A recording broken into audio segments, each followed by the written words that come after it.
5,000+ রোগী সুস্থ হয়েছেন ডক্টর SM সারোয়ার স্যারের চিকিৎসায়। এই বিশ্বখ্যাত ক্যান্সার গবেষক তার অভিনব হোমিও চিকিৎসার মাধ্যমে অসংখ্য রোগীকে নতুনভাবে বাঁচতে সাহায্য করেছেন। স্টেজ 4 ক্যান্সার থেকেও রোগীরা সম্পূর্ণ সুস্থ হয়েছেন, যাদের জন্য কোনো চিকিৎসার আশা ছিল না। ডক্টর সারোয়ার স্যারের হোমিও চিকিৎসায় আল্লাহর রহমতে আজ তারা নতুন জীবন ফিরে পেয়েছেন।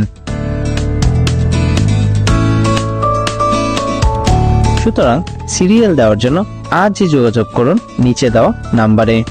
ডক্টর সারোয়ার স্যার রোগী দেখেন শনিবার থেকে সোমবার ঢাকা পল্টন এবং মঙ্গলবার থেকে বৃহস্পতিবার হবিগঞ্জ।